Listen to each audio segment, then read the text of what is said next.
If you've ever spent any time in the US, you've probably seen ads like this. And if you're not from the US, you probably think it's absolutely mental that a country actually deals with its medications like this.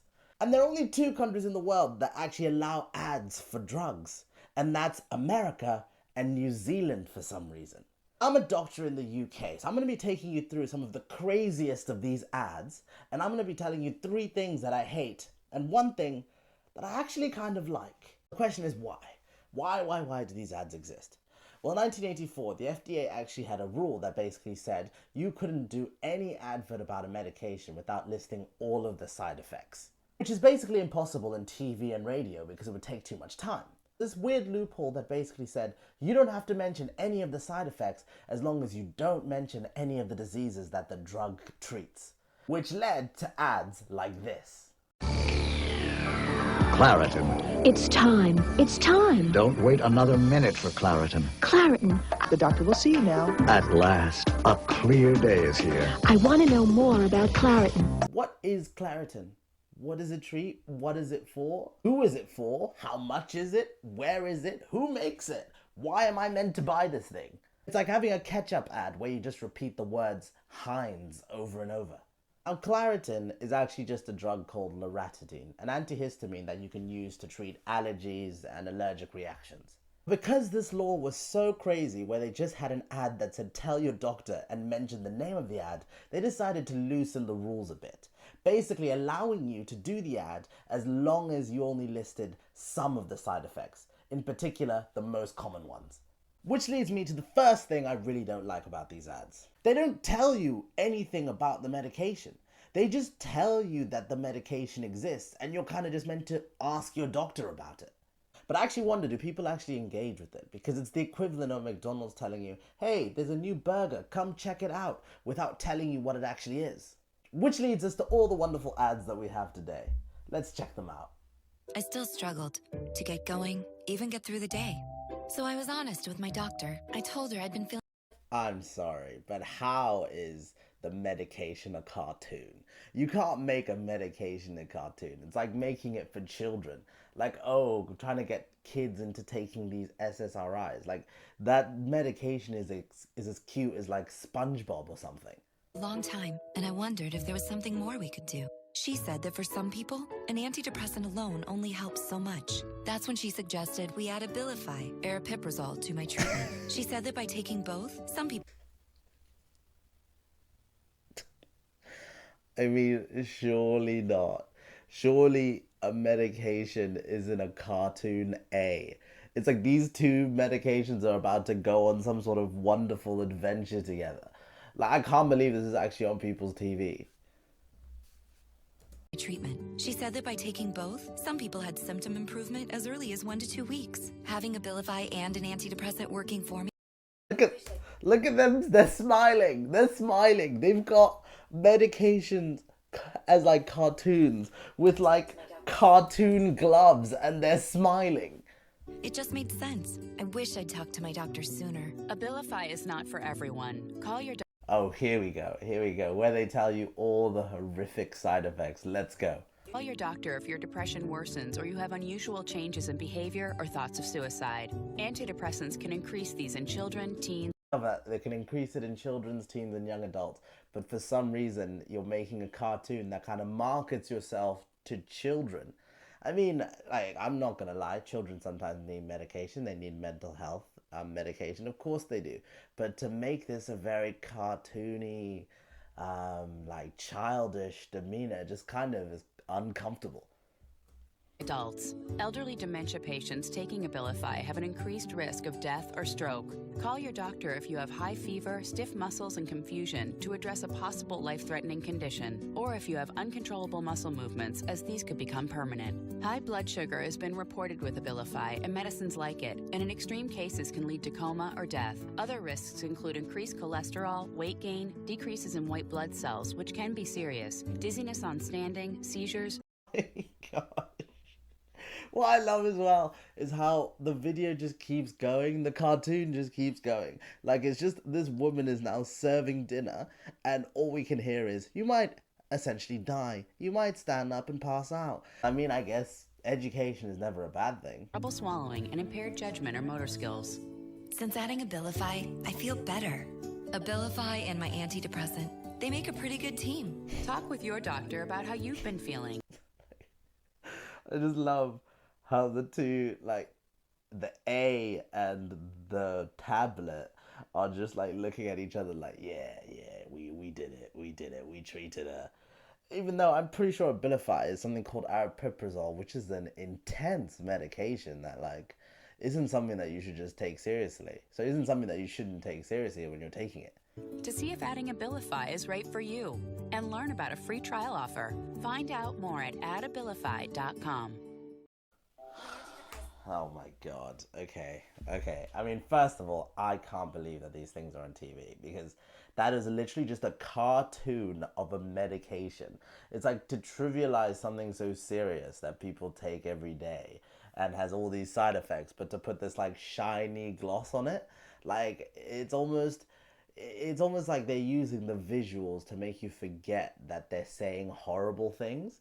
And it's like, it seems like that's the trend with these, where it's like they'll say, oh, might cause death, might cause rash, might cause explosive diarrhea or whatever, but like they also play these lovely videos of you with your family and how your life is going to change. And they never say how your life is going to change. It's just heavily implied by the visuals. It's pretty interesting. If you're enjoying this video, please do subscribe and give the video a like. It helps the channel out loads. Okay, this is the only one of these that I've watched already, but I love this one because look how long it is, right? It's 1 minute and 21 seconds. And just try and see how long it takes for them to get from the actual ad to just side effects. Listen. Herb quit smoking with Chantix and support. Talk to your doctor about Chantix and a support plan that's right for you. Some people have had changes in behavior, hostility. 8 seconds. 8 seconds. And they're already talking about side effects. This ad is more side effects than actual ad. And just listen to these side effects. Okay. Agitation, depressed mood, and suicidal thoughts or actions while taking or after stopping Chantix. If you notice agitation, hostility, so while taking and stopping Chantix, you're going to get thoughts. Why would you ever take this medication? depression or changes in behavior, thinking, or mood that are not typical for you, or if you develop suicidal thoughts or actions, stop taking Chantix and call your doctor right away. Talk to your doctor about any history of depression or other mental health problems, which can get worse while taking Chantix. Some people can have allergic or serious skin reactions to... Oh, I mean, obviously someone who's quitting smoking is going to feel that way. So it's like, I can't believe these ads exist. And then they give them such like dystopian names like Chantix. Like Chantix just sounds like the food they would give you in some sort of like post-apocalyptic society. But from what I can tell, Chantix is essentially a medication that helps to block the nicotine from binding to the receptors in your central nervous system. And that's meant to be the way that it affects your desire to have it. I don't know how much it works, because obviously you can just give someone nicotine, and a lot of the time that won't even help with their addiction, because a lot of people miss other things about addiction. It seems like the whole nature of it is a lot more complex than we think it is. But let's listen to some more side effects. Chantix, some of which can be life-threatening. If you notice swelling of face, mouth, throat, or a rash, stop taking Chantix and see your doctor right away. Tell your doctor which medicines you're taking, as they may work differently when you quit smoking. Chantix dosing may be different if you have kidney problems. The most common side effect is nausea. I love how he's just like, if you wanted to film one of these ads, this will be the first type of ad to be taken away by AI. Because all you need is just some random nonsense going on in the background, and then just someone reeling off side effects that'll ruin your life.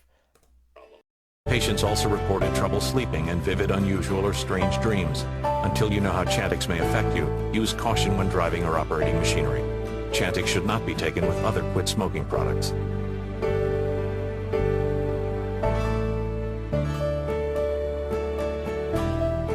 The urges weren't like they used to be, and that helped me quit. Talk to your doctor to find out if prescription Chantix is right for you. It's just so dystopian. Like, they don't really say anything. It's just side effects over and over and over and over again.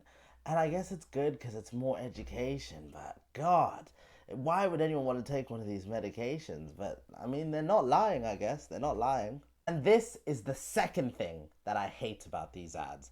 And that's the fact that they make the side effects sound so awful. They're not lying, like I said, but the fact that you even have these side effects, why would you ever want to take any of these medications? And it's like, it's almost like it defeats itself as an advert, because all it does is essentially tells you all the things wrong with it for like 90% of the advert. It's like a Coca-Cola advert telling you about all the symptoms of diabetes. Like, what's the point?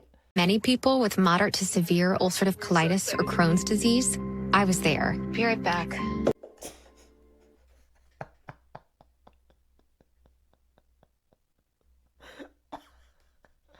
If you know what ulcerative colitis is, you know what she's going to do.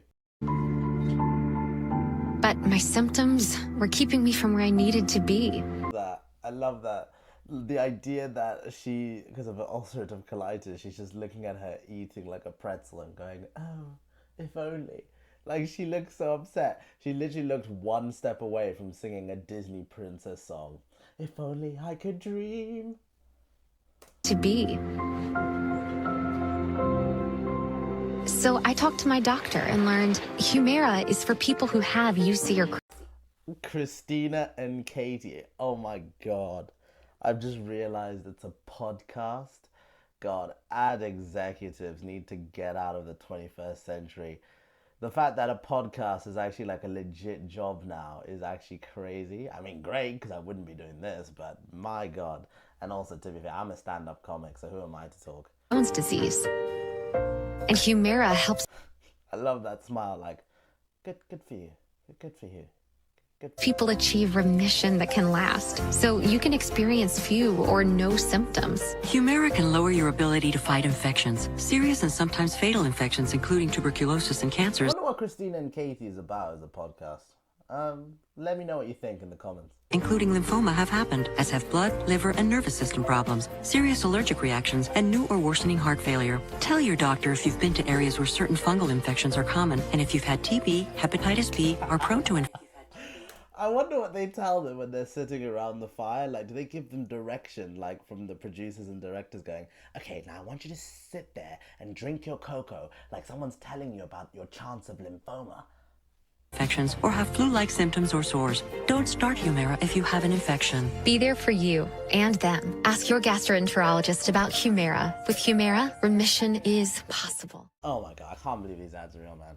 The craziest thing to me about is the fact that not only are these ads real, but they're such like a predominant part of American TV. That's the nuts thing. Is like, I think it's like 70% or something of ads are like from drug companies or whatever.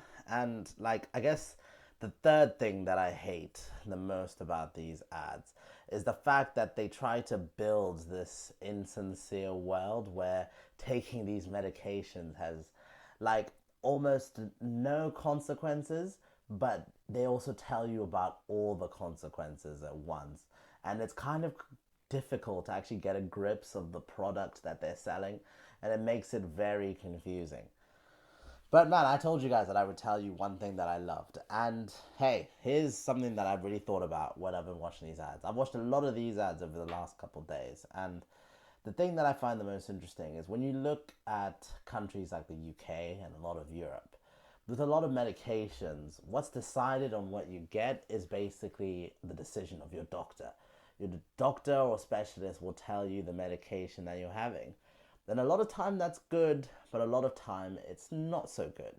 Because sometimes what ends up happening is the particular medication that you get is essentially determined not necessarily on what's clinically best, but determined more on what's cheapest or on what has essentially been marketed the best to the NHS or to whatever.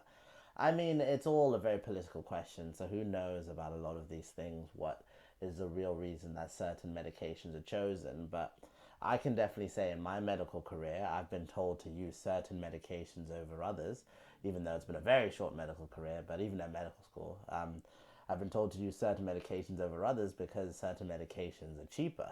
And the evidence shows that those medications are often effective as the more expensive ones, so it doesn't really make a difference. But it is interesting that that's more of a consideration in a country where there's a socialized medicine, obviously.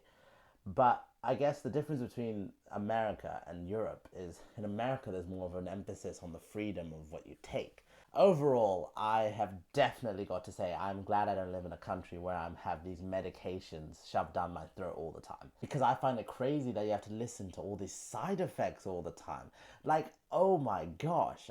But to be fair, when you look at any medication, all these side effects are genuine. Guys, if you like my videos, there's loads more where that came from. Check out my shorts, check out my Instagram to see where I'm performing stand-up next. But if not, I'll see you guys later.